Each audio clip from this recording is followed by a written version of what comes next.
I wasn't looking for a fight, just dinner. It was a rainy Friday night in Charleston, South Carolina. I had just flown in for a business conference and figured I'd treat myself to something nice. Steakhouse vibes, cloth napkins, jazz music in the background. You know, the kind of place. So I looked up a highly rated restaurant, Langston's Prime, and booked a reservation for one. Walked in wearing a tailored navy suit, fresh haircut, and confidence. But the moment I opened the door, I felt it. Was not the usual glances people throw when someone new walks in. This was different. Like the kind of look you get when you're somewhere people don't think you belong. I tried to brush it off. "Good evening," I said, smiling at the host. A white guy, maybe late 30s, wearing a red tie and that smug little country club smirk. "Reservation for Malcolm. 7:30. He didn't even look at the list. Just blinked at me like I was speaking another language. "Sorry, sir," he said flatly. "We're fully booked." I pulled out my phone. "I literally booked this 20 minutes ago. Look, confirmation number, right here." He didn't even glance. Just gave me that same fake calm voice people use when they're one wrong word away from calling security. "We're not taking walk-ins tonight," he said. "You'll have to leave." I looked around. There were empty tables. A lot of them. Clean, polished, ready to seat guests. I could see a couple waiters standing around, chatting. One of them looked at me, then at the host, then turned away. I raised an eyebrow. "You're saying you can't seat me, even with a reservation? Even with open tables?" The host stiffened. "Sir, you're making a scene." I hadn't raised my voice. I wasn't even angry yet. But something about the way he said that, "You're making a scene," it felt practiced. Like he'd used that line before. I exhaled and tried to keep cool. "Listen, man, I'm just here to eat. That's all." Then he leaned forward. "You might feel more comfortable somewhere else." Boom. There it was. He didn't say it directly, but I got the message. "You're black. You don't belong here." I could have cursed him out. Could have demanded the manager. Could have recorded the whole thing and gone viral by morning. But I didn't. I just smiled. "Thanks for the hospitality," I said. "Really. I'll make sure to come back soon." His smirk deepened, like he thought he'd won. But he had no idea who I was. No idea I wasn't just some guy in a suit. No idea I owned 3 properties on that block. No idea I had connections in commercial real estate, restaurant licensing, and city permits. No idea that in less than 6 weeks, I'd come back through that door. As his boss, I walked out of Langston's Prime with my pride intact and a plan already forming in my head. Let me be clear, this wasn't about revenge. Not entirely. This was about principle. I'd worked too hard, come too far, and built too much to let one racist gatekeeper tell me where I did or didn't belong. I dealt with guys like him my whole life, smiling in your face while holding the door closed behind their back. So I made a few calls. First was to my friend Alicia, sharp as a tack, commercial real estate agent, and just as fed up with quiet racism as I was. I asked her to find out who owned the building Langston's was in. She called me back the next morning. "Funny thing," she said. "The building's owned by a property group in Atlanta. They're open to selling." I grinned. "What about Langston's?" "They're renting. Lease expires in 3 months." Perfect. Over the next 2 weeks, I put together a small team. Real estate lawyer, business strategist, and my friend Marcus, who used to run 3 restaurants in New York before moving back south. While the team handled the paperwork and negotiations, I did some digging. Langston's Prime had been there for over 15 years. It was considered a staple in Charleston's upper-crust dining scene. But here's what people didn't know. Their owner, one Mr. Henry Langston, was in serious financial trouble. Unpaid property taxes, lawsuits from former employees. And according to a quiet little Yelp review hidden deep in the archives, this wasn't the first time black customers had mysteriously been turned away. I wasn't surprised. By week 4, we closed on the building. Langston's was still operating, unaware that the very ground they were standing on had changed hands. And I was patient. I waited, let them serve overpriced steak and sip their wine clueless. Until one morning, Henry Langston himself walked into a meeting I'd arranged, with a smile so fake it could have been dipped in plastic. "I heard you wanted to speak about renewing our lease," he said, shaking my hand like we were old friends. I leaned back in my chair. I'm the new owner of this building, Mr. Langston. And your lease? Won't be renewed.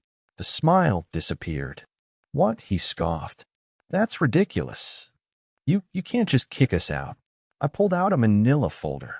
Here's your lease agreement. Section 14C. The new property owner reserves the right to refuse renewal at the end of term. You've got 60 days to vacate. He turned red. You people think you can just waltz in and... I raised a hand. Careful, Mr. Langston. This is business. You ran yours how you saw fit. Now I'll run mine the same way. And then, just for good measure, I added. By the way, tell your host in the red tie that Malcolm says hello. His jaw clenched so hard I thought his teeth might snap.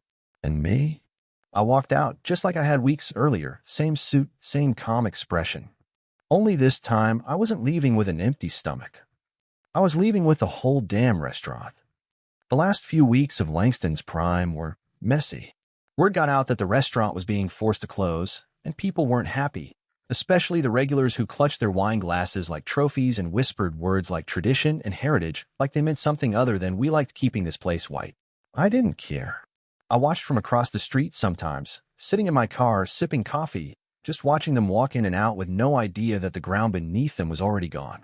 Exactly 60 days after I gave Langston the notice, they shut their doors for good. Quietly. No final party, no press release. Just a closed for renovation sign slapped on the front window, like they were ever coming back. That's when the real fun began. I poured money into the remodel. New floors, modern lighting, soundproof booths, full bar with locally sourced cocktails. And the name? June and Malcolm's, named after my mother and me. But the real change? The staff? I hired chefs who'd been overlooked, hosts who'd been talked down to, waiters who'd been passed over for promotions at other spots. I built a team from people like me, people who'd been told, you don't belong here more times than they could count. And the vibe? It was fire. Soft R&B floating through the speakers.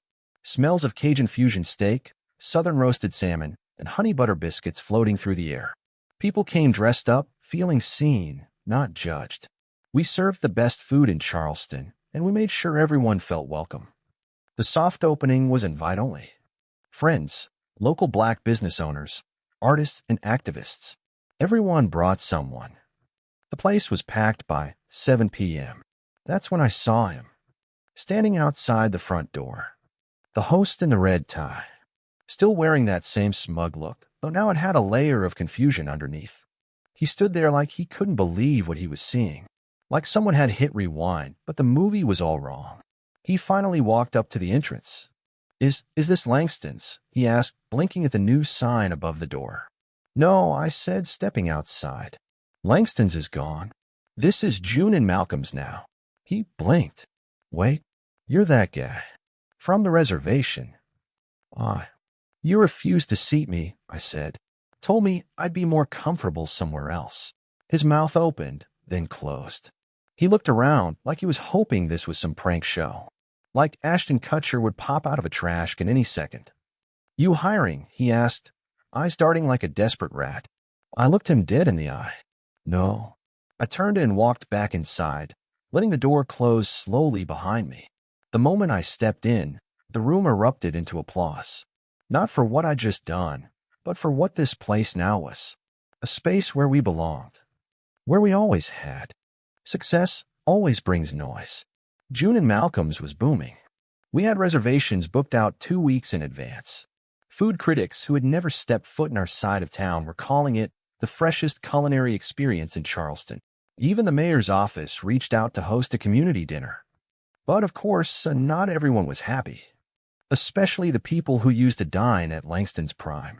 It started small, passive-aggressive reviews online. 1-star ratings from people who'd never set foot in the restaurant, saying things like, too loud, too urban, not what Charleston is used to. Felt like I walked into a BET Awards after party. Yeah, they weren't even hiding it. Then came the letters. Anonymous. Cowardly. Go back where you came from. You are ruining a Charleston institution. And my personal favorite. You people don't understand fine dining. I pinned that one to the staff corkboard with a big red marker across the top. Read this before every shift, and then prove them wrong. But things got more serious one night. A rock was thrown through the front window. It happened at 3 a.m. Security footage showed two masked figures sprinting off into the dark. We replaced the glass by noon, cleaned it up, didn't miss a single dinner reservation. That night, I stood up in front of the kitchen staff before we opened. I told them, this is bigger than us now. It's not just a restaurant, it's a symbol. They're scared because we're succeeding. So let's give them more to be scared of. They nodded, smiled, got to work. But the hate? It didn't stop. A local newspaper ran a quiet hit piece, Has Charleston Lost Its Class? With a not-so-subtle picture of our front door. Another blogger called us a diversity experiment gone too far. And then Langston tried to come back. I heard from my lawyer that he was trying to buy a nearby building, planning to open a new Langston's, but under a different name, the Pine Table. He was gathering investors, whispering about restoring tradition and bringing class back to the block. I laughed when I heard it. He thought this was about steak and menus. He still didn't get it. This wasn't about revenge anymore. This was about creating a space that existed in spite of everything people like him tried to prevent. A week later, he came to one of our community brunches. Didn't walk in, just stood outside on the sidewalk, staring. Watching people laugh, eat, toast mimosas. Watching our host, young, black, proud, greet people with a smile he never would have trained. He saw the tables filled with people who looked like me. He saw joy, and he couldn't do a damn thing about it. 6 months. That's how long it had been since I bought the building, evicted the racist legacy of Langston's Prime, and opened June and Malcolm's. What started as a personal stand had grown into something way bigger, a cultural reset for the city. See, this wasn't just a restaurant. This was a statement. We weren't just feeding people, we were healing something that had been broken for generations. A quiet wound in this city that had never truly closed. A wound of exclusion, of subtle side-eyes, of being told in polished words that you didn't belong. But now we had grandmas dancing to live jazz after Sunday brunch. Young couples in love, holding hands over catfish sliders. Artists painting between courses. People from every background sharing food, stories, and laughter without checking how much melanin was in the room. We had life inside these walls. One night, I came in late past 10, after the crowd thinned out. I sat alone at the bar, just soaking in the hum of the place. The warmth and the lighting, the low bass of the music, the smell of brown sugar-glazed salmon still lingering in the air. Tasha, my bartender, slid me a glass of Uncle Nearest on the rocks. "You look tired, boss," she said. "Good tired," I smiled. "The kind that reminds you it was worth it." She leaned on the counter. "You know this place, it's changed people. Changed me. I've worked everywhere from dive bars to hotels downtown. Nobody ever asked how I felt, what I needed. But here, you gave us a voice." I nodded. My throat tightened a bit. I didn't build this place to be a movement, but that's what it became. That's when Tasha paused and looked toward the window. "He's back," she said. I turned slowly, and there he was, the host in the red tie. He wasn't wearing the tie anymore. Just a wrinkled polo, hands in his pockets. His posture had changed. No smugness this time, just something hollow in his eyes, something almost lost. He stood there, peering in like a kid who never got picked for the team. I didn't move. Neither did he. He just watched the tables full of joy. The black servers dancing between orders. The white guests raising glasses in a place they'd never have dared step foot in a year ago. Watched the open arms and the warmth that had bloomed in this space that used to feel cold, judgmental, and exclusive. He was seeing everything he tried to keep out flourish without him. And for a second, just a split second, I wondered if he understood. What it meant. What he had tried to stop. What he had stood in the way of. He never came in. He just stood there a while longer, then turned and walked off into the Charleston night, swallowed by the same silence he'd once used to ignore people like me. And I turned back around and smiled. Because that moment, that was justice. Not revenge. Not pettiness. Not violence. Just proof. Proof that we didn't need to beg for a seat anymore. We built the whole damn table. And it wasn't just for us. It was for everyone who'd ever been turned away. Every kid who wore their best clothes to a fancy restaurant just to be told they didn't look the part. Every father who got passed over for a better table. Every mother who watched a server skip her family and serve the white folks behind them. This was for them. For me. For my mother, June, who used to clean houses for women who dined at places like Langston's, even though she couldn't afford a cup of soup there. For the past. And for the future. So if you're ever in Charleston and you walk past the glowing gold sign that says June and Malcolm's, don't hesitate. Step inside. It doesn't matter who you are, what you look like, or how much is in your wallet. Here, there's always a seat at the table, and no one can take it from you ever again.